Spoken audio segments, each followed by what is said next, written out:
Il 1996 fu un anno di grandi cambiamenti in Ferrari. L'approdo di Michael Schumacher alla scuderia di Maranello segnò la precisa volontà di smettere di vivere dei soli successi del passato. Un altro evento però scosse la casa del cavallino rampante in quell'anno, il pensionamento dell'ammiraglia F512M, diretta erede della Testa Rossa del 1984, ora sostituita dall'incredibile 550 Maranello.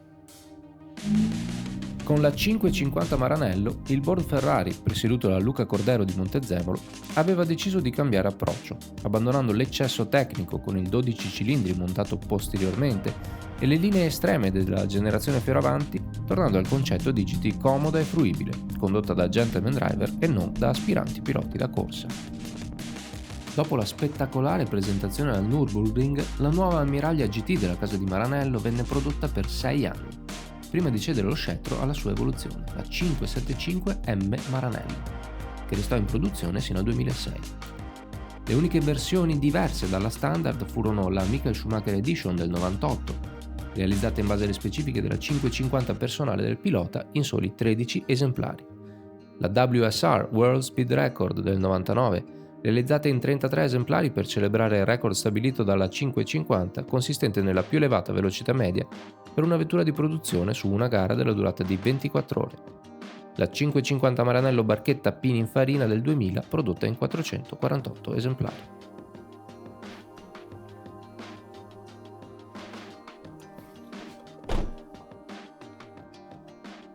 Il posto occupato dalla 550 Maranello nella genealogia Ferrari è senz'altro di rilievo perché mai nessuna come lei può essere considerata un'auto che richiama logiche passate non solo stilisticamente, ma anche dal punto di vista tecnico, ideale e percettivo. Analizzando il design della 550, l'elemento che indiscutibilmente colpisce di più è il lungo cofano anteriore. Nonostante le sue dimensioni, i grandi fari carenati e la presa d'aria anteriore, un hood scoop con effetto di sovralimentazione naturale, rendono pieno il frontale, esaltando le sue forme morbide ma aggressive, quasi feline. Lateralmente il design senza tempo di Pininfarina colpisce nel segno. Nella seconda pagina del libretto d'uso e manutenzione è presente il disegno della fiancata, che senza il mondo reale attorno, la prospettiva e i disturbi di luci e riflessi, fa capire chiaramente quanto bella sia quest'auto, quanto bella sia l'idea di quest'auto. Si notano ancor meglio i segni tracciati dalle matite degli eredi del piccolo Farina, come quel fianco posteriore che somiglia più ad un missile, la cui testata inizia già sulla portiera e percorre tutta la parte posteriore dell'auto sino a giungere alla coda. Questo elemento stilistico sembra quasi il negativo della presa d'aria che la 288 GTO ha nella medesima posizione. L'unico aspetto che crea qualche perplessità dal punto di vista delle proporzioni è il lunghissimo sbalzo anteriore, più lungo di ben 11 cm rispetto al posteriore, ma resosi necessario per necessità aerodinamiche e per ospitare ciò che racchiude il vano motore. Le dimensioni complessive sono di 4 metri e 550 mm, poco più di 1,93 m di larghezza e 1,27 m di altezza, con un passo di 2,5 m esatti. Con un po' di malizia è facile pensare che quei 550 mm che eccedono i 4 metri non siano un caso, omaggiando il suo nome che deriva, come di consueto, dalle decine di centimetri cubici della sua cilindrata. La linea della 550 Maranello, nel suo complesso, ha più richiami stilistici alle progenitrici degli anni 50 e 60 che a quelle delle successive decadi. Dal punto di vista ideale può essere considerata l'erede della 275 GTB, ma i suoi montanti posteriori sottili che donano leggerezza stilistica alla linea e a tutto il padiglione, al fine di accrescere otticamente il volume tecnico della vettura, ricordano la 250 GT berlinetta lusso. La parte bassa dell'anteriore vede la presa d'aria principale con alle estremità i due fendinebbia e due altre prese più piccole avvolte da una forma complessa del paraurti che genera un sofisticato gioco di luci e riflessi. Lateralmente spiccano la linea slanciata e le proporzioni tipiche di una berlinetta che, dopo oltre 20 anni dalla 365 Daytona, segna il ritorno del V12 anteriore, che sfoga tutto il suo calore tramite le feritoie sui parafanghi, le quali, date la loro forma e numero, sono un esplicito omaggio a quelle presenti sulla mitica 250 GTO. I fianchi possenti vedono sulla loro sommità, nella fiancata di sinistra, una piccola presa per convogliare l'aria al radiatore dell'olio della trasmissione, mentre a destra è presente lo sportello che cela il tappo del serbatoio. Terminano la loro corsa lungo il laterale della 550 delineando una squisita coda tronca, che nella sua parte centrale vede sporgere un piccolo spoiler. Anche qui c'è un richiamo ad un concetto stilistico già utilizzato in passato, ma non dalla casa di Maranello, quanto da una sua antenata, l'Alfa Romeo, che con la TZ e TZ2 vede applicato, con maggior enfasi, il concetto della coda tronca con la parte centrale più alta raccordata con il lunotto. E dopo l'analisi stilistica dei tanti elementi che compongono la 550 Maranello, è facile iniziare a comprendere perché sia così importante quest'auto, così moderna ma al tempo stesso così antica, con tanti richiami che la caratterizzano e la rendono unica. Il doppio faro posteriore circolare è un altro cenno alla tradizione, mentre i cerchi dal disegno a stella così semplice e pulito sono armoniosamente integrati nel design della vettura, tanto da essere stati premiati come i più belli del mondo nel 1996. Da ferma e in movimento la 550 è sempre splendida ed il giallo Modena è un colore che le si addice particolarmente grazie alla compattezza dei suoi volumi. Dall'alto non si notano rientranze sui fianchi e questo fa comprendere come in abitacolo si possa godere dello spazio che gli si è voluto dedicare. La piccola maniglia è posizionata davvero in basso, forse per non sporcare quell'elemento di design dal quale nascono i fianchi della vettura. Una volta aperta la portiera ci si ritrova in una classica GT di lusso, non grande ma misurata, perfetta nelle dimensioni e nell'equilibrio tra comfort e sportività. Tutto è superbamente analogico, a partire dal volante circolare con una bella impugnatura ed una sola funzione, quella per la quale è nato, che anticipa due satelliti i quali, assieme ai comandi del clima, sono gli elementi meno preziosi all'interno di questa sportiva GT di razza. La strumentazione è esattamente quella che ogni generazione di amanti d'auto sportive ha sognato di poter vedere e toccare. Quadranti circolari analogici grandi, completi e ben leggibili, con due soli piccoli display digitali.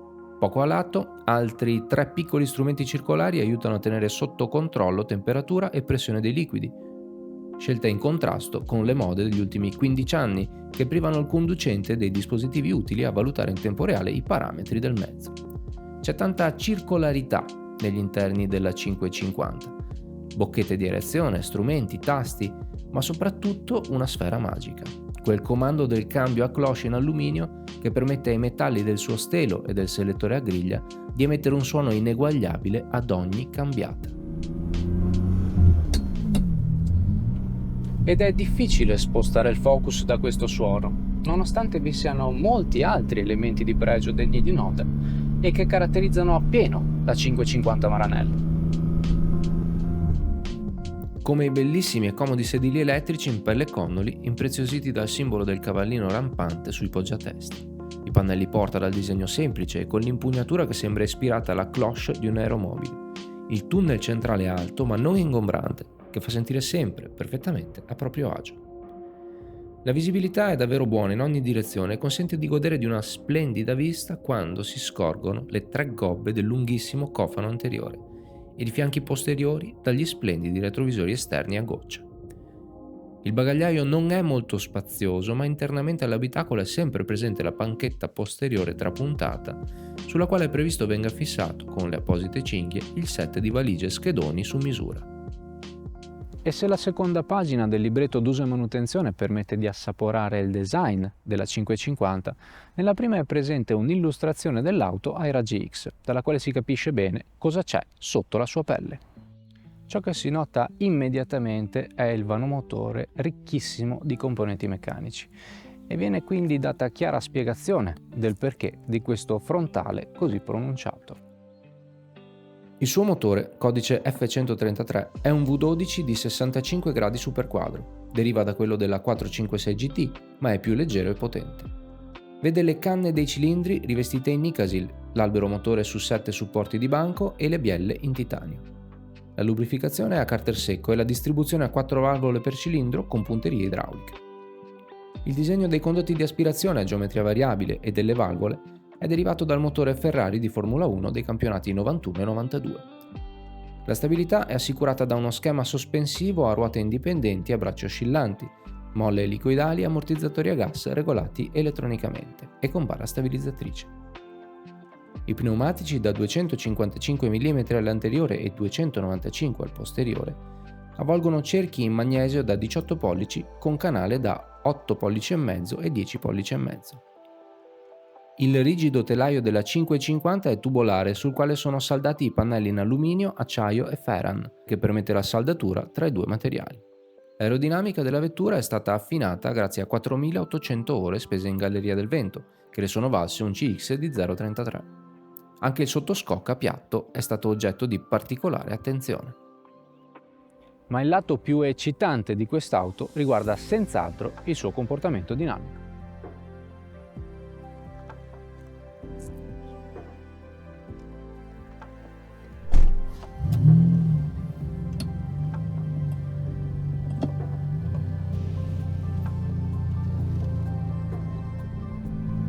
Ciò che cattura subito l'attenzione del driver è inevitabilmente il V12, che trasmette i suoi 485 cavalli a 7000 giri al minuto alle ruote posteriori tramite il cambio manuale a 6 rapporti con schema transaxle per equilibrare le masse sui due assi.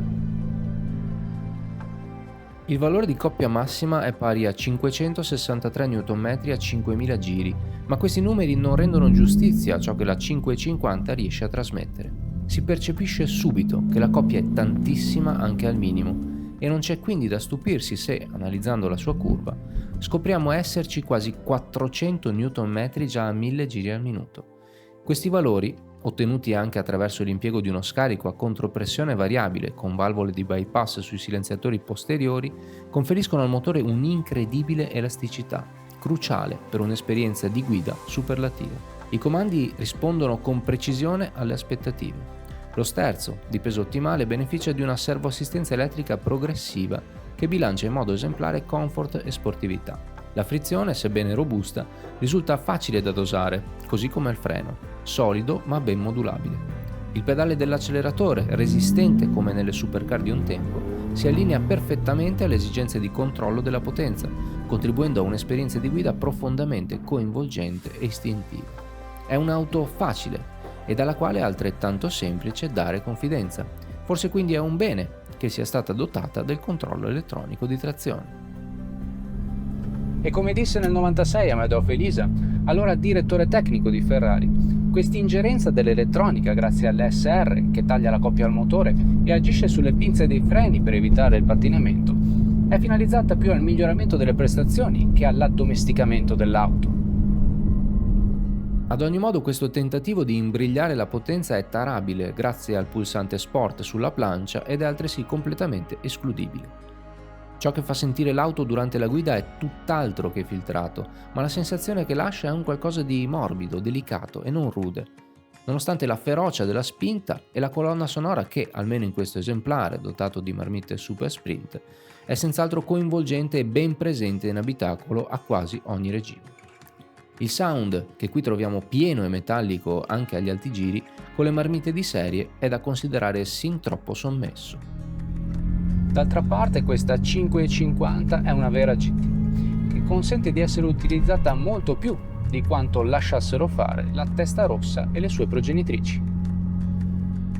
L'assetto è sincero e smorza con efficacia le irregolarità del manto stradale. Il comfort è garantito anche dai comodi sedili avvolgenti. Guidandola si avverte chiaramente una sensazione di controllo, di sicurezza di marcia che solo una grande stradista riesce a dare. Questo anche grazie ai freni a disco forati ed autoventilanti, con pizze a 4 pompanti e dischi da 330 mm davanti e 310 dietro, che riescono a gestire magistralmente il peso di 1690 kg, il quale non la rende dinamicamente difficile o inerte, ma nemmeno dà la sensazione, percepita in altre auto più moderne, di poca coerenza tra reazione dinamica ed effettiva massa esistente. La 550 è agile ed il suo scomporsi, quando troppo sollecitata, è comunque prevedibile, quasi rassicurante per un V12 da 485 cavalli. Sono queste sensazioni che la rendono unica, più dei numeri che definiscono le sue prestazioni. Non è lo scatto da 0 a 100 all'ora in 4,4 secondi o la sua velocità massima di 320 km/h che la fanno amare nell'esperienza di guida reale, quanto la sua capacità di coinvolgere il driver con la franchezza del suo telaio, con il suo insospettabile comfort, con la connessione fisica che riesce a dare il suo acceleratore e l'alchimia creata da questo in combinazione con l'elasticità del propulsore e l'assetto che consente di giocare con i trasferimenti di carico a proprio piacimento. Il tutto esaltato da un altro atto che in quest'auto assurge qualcosa di magico, la cambiata.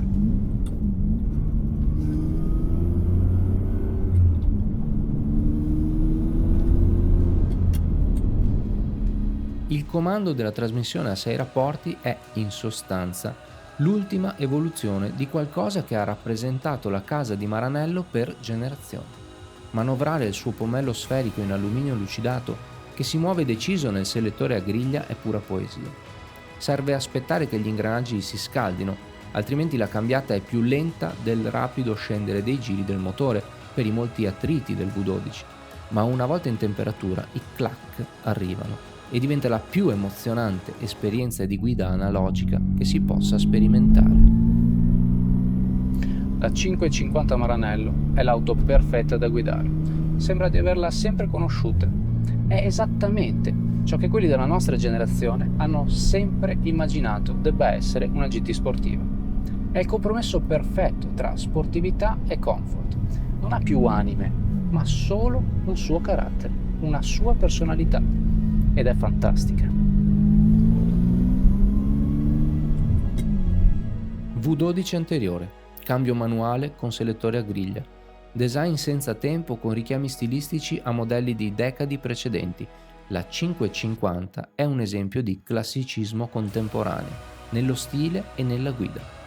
Quando la vedo penso a lei e alle sue forme, al suo stile, penso allo stile romano guidato dalla proporzione aurea. È portatrice di bellezza, purezza, prestazioni, tecnologia e carattere.